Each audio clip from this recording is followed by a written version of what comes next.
All that included was only $30. And like I said, I'm about cheap destinations. $30 for all of that, why would you turn that down?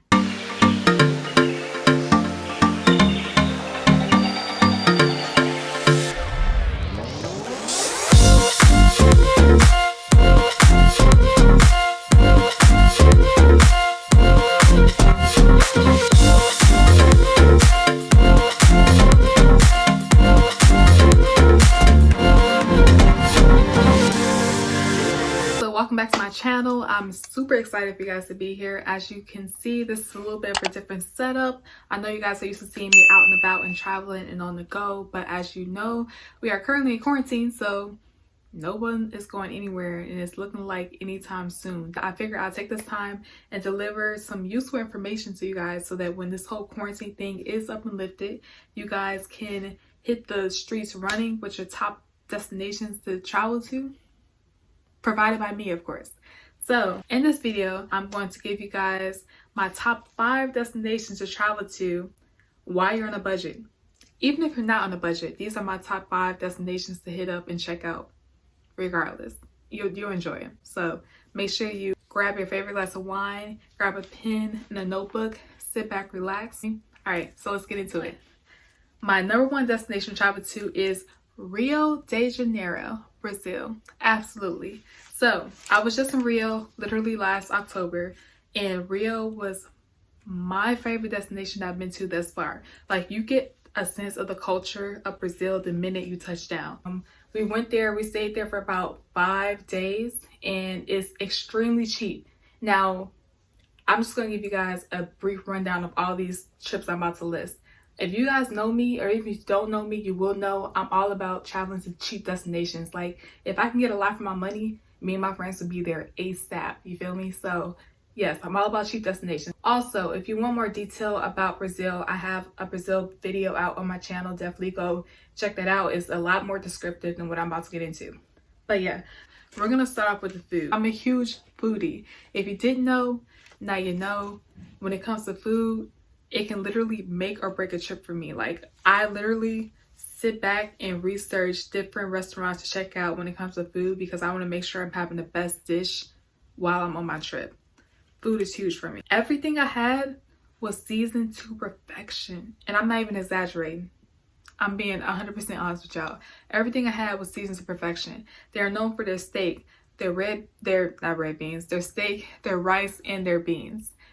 And so with that being said, I definitely gained some weight after that trip. I probably picked up an additional 6 or 7 pounds, but I don't even regret it. It was juicy. They had like where you can like put on top of the steak this Parmesan cheese. It was with some onions or whatever. It was so good. And then they had this like kale spinach salad that was good. They had these potatoes. They were like not potatoes, but they were potatoes. They were like crispy. It was really good. Like, everything that I had there was good, and I have no other words for it. Everything was good. Then on top of that, in terms of like their alcoholic beverages, because I do like to drink when I'm on vacation.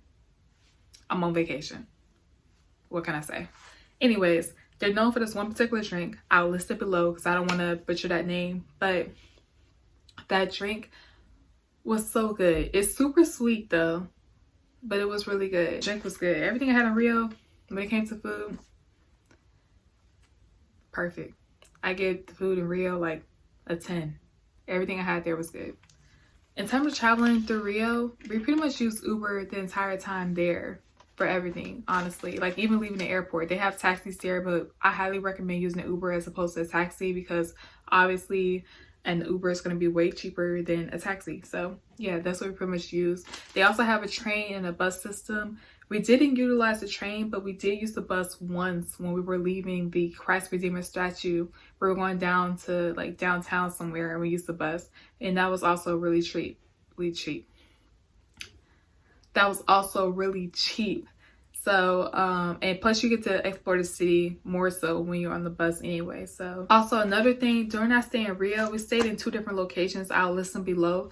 But one location we stayed in was where a lot of locals stayed. Then of course in Rio, Copacabana, which everyone knows about, is a huge tourist site. So they have the grocery stores, the fast food, the street vendors, The beach is like literally 5-10 minutes away depending on your hotel. So everything you need in Copacabana is literally right there, and it's obviously catered towards the tourists being there. So you know, you can pick and choose which destination you want to stay, but usually whenever I travel, I like to stay amongst locals because I feel like you get more of an experience of the culture amongst locals as opposed to where tourists usually stay. That's just my preference. Like I say, you get a sense of the culture of Rio the minute you touch down, like from the art to the music to the dancing, like to the food, the stairs, and I'll list that name because I don't want to butcher that. If you go to the stairs are literally a bunch of towels that are stacked up in some artistic way. Basically, it's basically telling a story if you actually take time to read each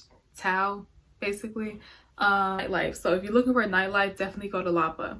Lapa is known for the nightlife. They have clubs, the bars, the restaurants, everything you need. But while we were there, we were actually walking back to our hotel, and randomly in the middle of the street, you see a group of people who were playing a bunch of different beautiful instruments, who were singing, who were dancing. Like, they were just enjoying life and having a good time, which is things that you really don't see that often. So to see that was exhilarating. It was breathtaking. Like, we were definitely in the moment. We were jamming with them.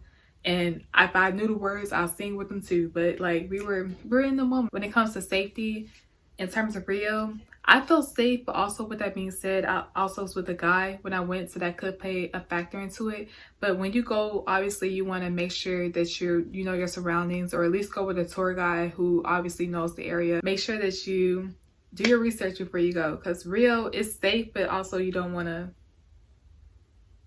not do your research and then a situation happen. The beaches in Rio were absolutely amazing. They had places where you can chill if you're looking for food, if you want drinks. They got people who are there for the drinks, people who are there to give you a full body massage. People are dancing, playing music. If you're looking for a soccer game, it's not too far away. Like, the beaches in Rio are definitely lively. They're definitely entertaining. If I can do one thing differently during this time in Rio, it would be to check the weather. That's my tip. Definitely make sure you check the weather. And the reason why I say that, because majority of the things that you want to do in Rio require you to be outside. Like, for instance, the Christ Redeemer statue, the Parque Laki, and I could be saying that name wrong still, but all of that requires you to be outside. The beaches require you to be outside. Everything requires you to be outside pretty much. So you want to make sure that you're obviously going on a day that it's bright and sunny, as opposed to cloudy and rainy, which is what happened when we went. But we still enjoyed the trip regardless. Another reason why you want to check the weather is because if you want to go see the Christ Redeemer statue, which is one of the 7 wonders, so you're going to want to go see that. So make sure you check the weather, because this is high in altitude, which means that the clouds can't cover it, which would affect the visibility. So make sure you check the weather. Like I said before, I'm all about cheap destinations. So Brazil was super cheap, super affordable.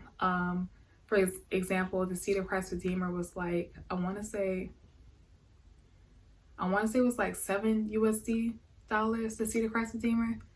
So it was super cheap. And like I said, I go into more detail about that on my video in Brazil. But aside from that, I'll definitely go back to Brazil. I have plans on going back to Brazil once this whole thing is over. But yeah, that's my number 1 place to go to. My number 2 destination is Thailand. So when we went to Thailand, we only spent time in Phuket and Phi Island. But in terms of Thailand, to start off with their food, Thailand food is absolutely fresh. Like, literally everything there is fresh. It's the perfect place if you're a pescatarian, or if you're vegan, vegetarian, or if you love spicy food. Like, Thailand is the perfect place for you to go. It's so many options for you to choose from. Honestly speaking, the best food I had was when we went on an excursion during that time in Thailand. And that food was good. I believe the excursion was actually a family operated business, but the people who prepared the food, they did a phenomenal job. Like, everything was good, everything was fresh. At the shrimp, they had every type of fruit that you can think of, especially when it comes to fruit. Like, all the fruit. They had pineapples, they had exotic fruit that I don't even know the name of, but they had it there, and that fruit was so good. Definitely make sure you do your research, and I'm pretty sure you can stumble across several different amazing food places while in Thailand. In terms of navigating through Thailand, so I went with one of my close friends. For us, it was a little bit difficult, honestly speaking. Most people generally travel in Thailand either through car or on a moped, which is like the little motorcycle bike thing. We pretty much use taxis the entire time there. But next time I go, I definitely would rent a moped because you can navigate through traffic a lot easier. But definitely make sure you jot down, rent a moped as opposed to a taxi. Unless you got a tour guide who can like bring you through the city or whatever, then that's a different situation. And I'm not sure if that's the right name. I'm saying moped because that's what I heard, but it could be called something else. I'm calling a moped. Also, another thing that I learned while in Thailand, which actually was recommended to me by a hotel staff, was this app called Grab, Grab, which is sort of like Uber, but it's Grab in Thailand. So if you want a ride, it's obvious that's a cheaper way to go as opposed to a taxi. It's tons of culture. Their primary religion is Buddhism. People in Thailand are super helpful. They're all about, you know, valuing their respect. They're all about being non-confrontational. They're all about helping people and pleasing people. So like, it's definitely a different aesthetic as opposed to being in the States. That's something that you're obviously not used to seeing here in America. They're definitely a lot more modest at their beaches. Now, with that being said, you definitely did see people out there, you know, in bikinis or two-piece swimwear, whatever the case may be. Their trunks for guys, whatever. They're definitely a lot more covered up than they are in the States. Experience that I had, I don't know if it's for everyone, but as far as like for me and my friend, both of us were Black African-American females out there. We're both curvy, melanated. So it might be something that they're not used to seeing, but we both had on our two-piece swimwear or whatever. And during our stay out there, we were particularly at Phi Island. So while we were out there, we had got like tons of stares, tons of different looks. I don't know if it's because of the color of our skin or what we were wearing. And then they were even fascinated by our hair because both of us had braids in at that time. I don't know what the case was, but they was definitely staring us down, and they was like legit, like as we were walking down the street, they were like walking right beside us, like fascinated as if we were some type of celebrities. Like it was heartwarming at the same time, but also it was a little bit like, okay, obviously this is something you guys are not used to. So that was just my experience, but for others, it might be a little bit different. But they definitely, in terms of personal experience in Thailand, I absolutely loved it. Granted, we were only there for a short period of time. Like if I can go back and change one thing, it would be to definitely make sure I have more time while being there in Thailand. We were only there for like 5 days, but you also like lose a day going and coming, especially from the States. So make sure you give yourself enough time to be there. But aside from that, like I absolutely love Thailand. The people were very nice, extremely helpful. The food was really good. But there's also several different hotels you could stay at. I feel like next time if I go, I'll probably stay on Phi Island because I want a different experience. I'll probably stay on Phi Island as opposed to the mainland. But yeah, it was pretty much a cool experience. And then also, to get from the mainland to Phi Island, they have like a 2-hour boat ride that you guys can take. You gotta obviously pay them to get on the boat, and then you also have to pay to get on the beach. So that's why I said make sure you have your money. But aside from that, I definitely plan on going back to Thailand. I want to hit up Bangkok because I know I heard a lot about Bangkok, and I didn't have time to actually explore that city. So I was with another female friend. Yeah, I didn't feel in danger anytime. Like I feel like Thailand is definitely a cool spot to go if you're looking for a solo trip or a solo adventure. Super cheap. You get a lot for your money. Another cool thing about Thailand is there's tons of excursions. So there's tons of things for you to do, from the exotic animals to the mini water excursions they have to the island hopping that they have. Like it's tons of things for you to do. So you would definitely not get bored in Thailand for sure. But Thailand is definitely my number 2 destination to go and check out, especially if you're on a budget. All right, so moving on, my number 3 destination to travel to is Tokyo. So Tokyo is absolutely amazing. It's a phenomenal city.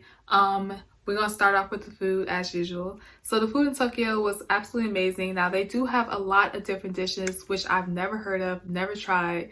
And I was a little skeptical on some, but my number 1 go-to dish while in Tokyo was ramen. And it never disappointed me. Every spot I went to with ramen was absolutely amazing. And I particularly went for shrimp ramen. during the time I was there, so it never failed me. That was my go-to dish. They also had really good shrimp dumplings. They also had this other dish, I believe it was called dango, D-A-N-G-O, which is a Japanese dessert. Now, this is my first time trying it, and it was a dessert. So in my mind, I'm thinking dessert. I'm thinking, oh, it's about to be sweet, delicious. It's about to be something that I want.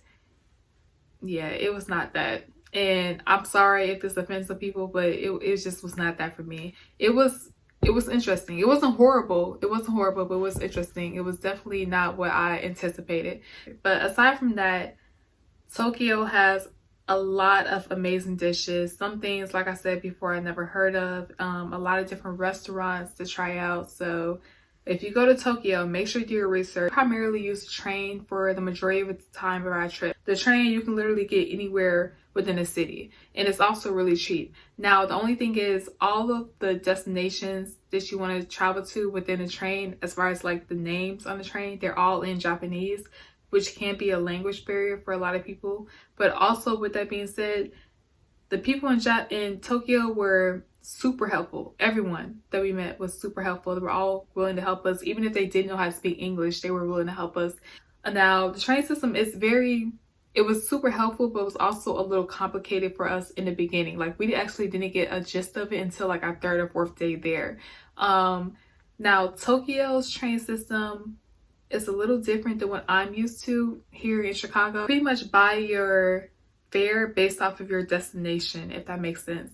So if you're going to a certain place, you got to pay a certain amount. If you're going to another place, you got to pay another amount for that. So one place obviously may be cheaper than the next. But with that being said, you definitely cannot try to get over on them, because they would definitely catch you. Like, if you have to tap your ticket to get into the train. Basically you have to tap your ticket to get on the train, and then tap your ticket to exit the train station. So if you tap your ticket to exit the train station and it alarms, then they know that either you didn't pay the full amount or something's wrong. And they also have people who work there. When I tell you it alarms, it's loud. So everybody know you didn't pay the right amount to get to where you need to go to. So they make it clear that you need to cough up some additional change to get to where you need to try to go to. As far as the culture in Tokyo, like, they're obviously known for their temples, otherwise known as shrines. They're huge on religion. Their main religion in Tokyo is Buddhism, as well as it was in Thailand. So one time, like during the time we stayed, when we first went there, we basically stayed in this city called Nishirai, and I could be saying that wrong, and again, I apologize. I'll list it below. But during our stay there, we had met this older gentleman who basically gave us a rundown of the city of Nishirai, what it meant, what it stood for, how they build their temples, the reason why they build their temples the way they do, and how to properly enter a temple or a shrine. All those things were super important to me, because I know that they hold their religion very close to them. So those were things that I definitely wanted to, learn more about. So even when it came to entering the shrine, it was this one particular thing that you had to use, and I'll list the name below, because again, I am horrible with names. So I'll list the name below, but it's a way where you had to like put this like ladle of water. It was basically spring water into your mouth. You had to swish it around, and then you'll spit it out. And that was a way of you like cleansing your mind, your body, and your soul before you enter the temple. And any sickness that you had within your body, that was a way of you cleansing your body before you enter the temple, if that makes sense. And actually, one cool thing that we experienced during our time in Tokyo was when we went to this one particular shrine. We actually walked in, and it wasn't even known, we didn't even know this was going to happen. We had walked in, and they was actually having a wedding ceremony that was about to take place. So we was able to witness how they walk in each individual family, and it was so memorable, the respect that they have, how much like they take pride in their culture, like that. All of that was just something that I truly value and truly enjoy. And then on top of that, we was able to witness how they took their family portraits and the authentic customary clothing that they would wear during their portraits. Like, all that was awesome. It was even able to take some pictures with some guests who were there. Like, that was probably the highlight of my time in Tokyo. was to be able to see that wedding because it was something that was unexpected. So as far as my personal experience in Tokyo, I feel like during that time in Tokyo, we had, I want to say about 5 days, between 4 and 5 days. But Tokyo is a place where you need at least 2 weeks to fully enjoy and encompass what it is Tokyo has to offer. Like, it's so much to do in literally so little time. Like, there's so much to do in Tokyo, from the different shrines to the digital art museum, which I highly recommend, to the hot springs, to the Disney World for those who love Disney World, obviously. There's the different restaurants, the Mario go-kart. Like, there's literally so many things you could do in Tokyo. So I feel like that's a place you should need legit a good 2 weeks to actually fully be able to explore. And when I tell you can never get bored, like, you cannot possibly get bored in Tokyo at all. Like I said, during that stay we stayed in Nishirai, but I highly recommend staying in Harajuku, which is also a highly recommended destination. We actually spent a lot of our time there. Harajuku is known for their shopping district, their nightlife, their restaurants, their bars, their clubs, all of that. So if you're looking for a hot spot in Tokyo, Harajuku is it.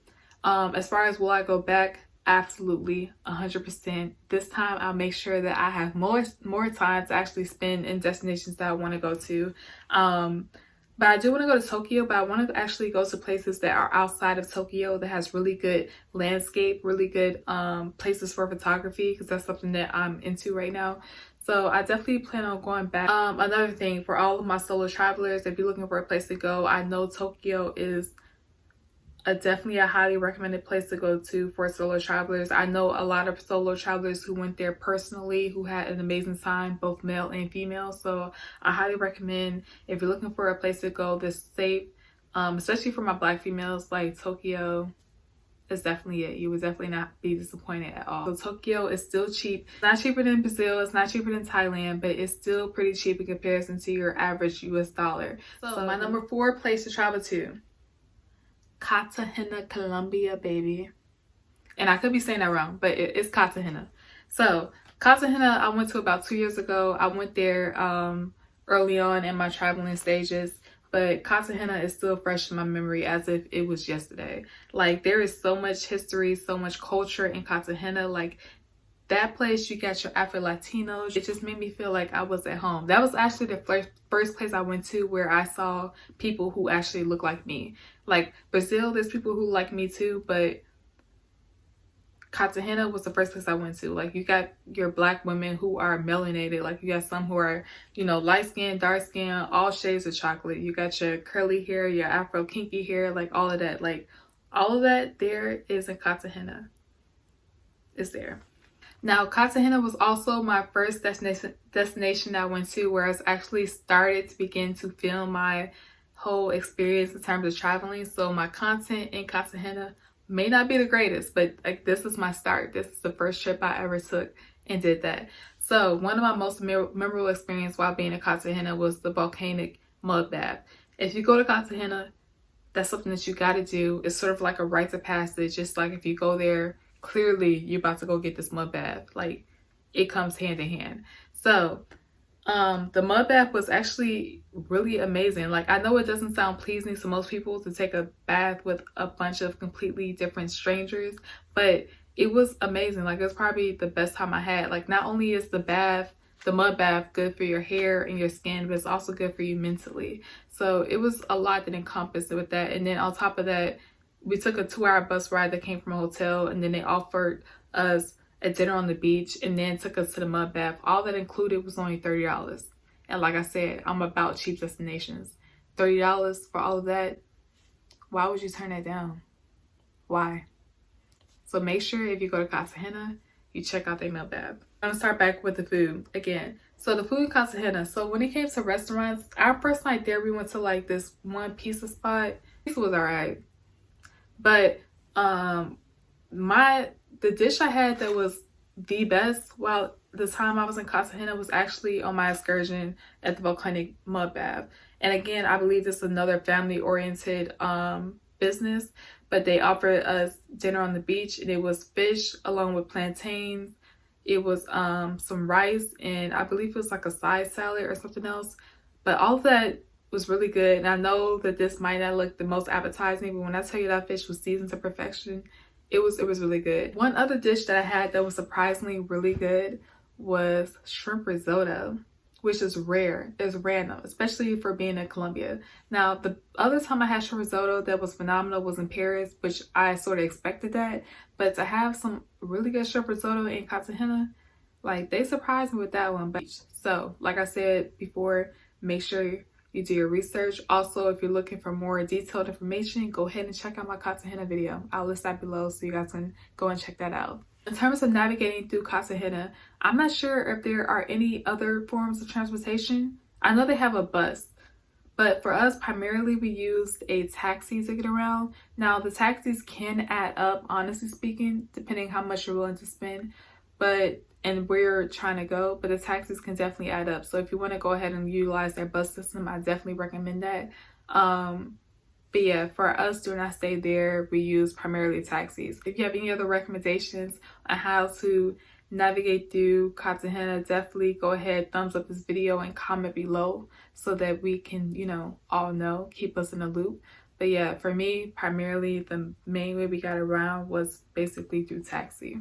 Now, Cartagena, as much as I love it, they also are some hustlers over there. Like, they would definitely hustle you into giving them some type of money. Even when it comes to Old Town, you'll have the beautiful women in their bright, colorful dresses, but that's also a huge Instagram and photo op, so they're looking for tips, obviously. Even when it comes to their beaches, on the beach, even though you're trying to chill, which was what the case was for me, they'll come on the beach and try to hassle you to get into having a body massage or buying some type of jewelry or buying a towel or some type of head wrap, anything. Like, they're looking for money, which I understand. That's, how they make their living. That's what they do. So just keep that in mind, that if you go to Cartagena, you might get hassled a little bit for a few different things. But like I said, for Brazil, you get a sense of the culture in Cartagena the minute you touch down. Cartagena is known for having a lot of different history. Like, their buildings are all history related. Like, they have different plaques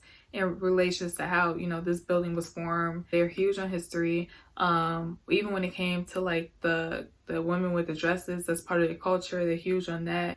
When it comes to the music, you hear the music playing in different shops as well as different restaurants. Even when it comes to dancing, like, they're huge on dancing. That's actually the first place I went where I had my first salsa dancing lessons, which was amazing. I had an awesome time. I had 2 awesome instructors there. They taught us salsa, but it was also a bunch of other different dances that they had taught us during the time we were there. That was super cool. Like, that was awesome. All right, so my 5th and final destination to travel to while you're on a budget, or just to travel to regardless, is Aruba. Now, if you know me, Aruba is my go-to spot. Now, Aruba isn't the cheapest destination, and that's the reason why it's on my number 5 in terms of list of cheap destinations. But Aruba is the place I go to rebalance myself, basically, to get back to myself, to spend some time and just to relax. Like, all the places I listed above are places you can actually go and travel to, but it's like, obviously you have a huge to-do list while you're on those destinations. Aruba is a small island. It's a Dutch island. There's things to do there, especially a lot of water excursions, but it's not as much to do there as there are in the other destinations that I listed. So you have more time to yourself, more time to, focus on yourself, to meditate, to pray, whatever it is that you want to do. I go to Aruba at least twice a year for the most part. I've been there once as a solo trip, and then I've gone again with a few other people, and the people there are super friendly. They're known to be one happy island, in which they really are. Everyone there is happy. Everyone there is in pleasant spirits. I obviously wouldn't be too careless. Like, I definitely be mindful of the area I'm at, especially if you're traveling solo as a female. You want to be mindful of the places you go to, but for the most part, Aruba is a super chill, relaxing place to go. The food in Aruba is really good. There's 2 particular restaurants I'll list them below because I can't think of the name offhand, but these 2 particular restaurants are really good. The only thing I dislike is the fact that especially if you go during high season, which is pretty much January through March, which is their summer, but for us it's like our winter here in the States. But if you go there January through March, you pretty much have to make reservations for any places you want to go to, which I really don't like that. Like, I'm a very free-spirited person. Like, I go where I want, when I want, or how I'm feeling. But that's the one thing I don't like. You have to make reservations for everything. But the food there is really good. And obviously, they're going to be really hot, really known for their seafood. In terms of safety, I honestly felt pretty safe in Aruba. Even during the time I went by myself, like, I felt pretty safe in Aruba. The first time I went, I stayed in a hostel, which I would never recommend. Do not stay in a hostel, especially when you're on an island, especially a small island like that. Don't stay in a hostel. Just go ahead and do a hotel. But even with that being said, during my time there, I felt pretty safe. I pretty much navigated through Aruba by taxi. Also, I only stayed in, I believe the city is called Orstradad in Nord. I could be saying those names wrong, but I pretty much stayed only in those areas. So when I plan on going to Aruba again later this year, I plan on obviously visiting a different part of Aruba. But I've been there like literally 4 times so far. Like, that's how much I love this city, and it's so relaxing. Just do a little bit of research. The food is good. Do a hotel, not an Airbnb, not a hostel. And honestly, I wouldn't do an Airbnb either. I'll do a hotel as a safety precaution. It's not the cheapest destination, but it's also not the most expensive. And every time I go, I usually stay for a total of like 3 to 4 days at max. So I'm not spending a bunch of money while I'm there, but definitely do your research. Aruba is definitely my number 5 spot to go to. The people are friendly. The people are helpful. The water is absolutely beautiful. Like, second to Thailand, that's probably the most crystal clear blue water I've ever seen. The water is absolutely beautiful. It's warm. It's a perfect spot for a vacation, a honeymoon destination, like all of that. If you want more detail, definitely go and check out those videos where I get into more detail, more about the money, more about the places to go, more about how we traveled in each of those videos. So definitely go and check that out. Yeah. That's the list of the 5 destinations I have for you guys to travel to while you're on a budget, or even if you just want to travel to, period. But if you guys like this video, go ahead and thumbs up this video. Comment below if I missed anything, or if you guys have any other suggestions that we should know. And yeah, thanks for watching. Comment, like, subscribe. And I appreciate you guys tuning in. And I will see you guys later on my next picture. All right.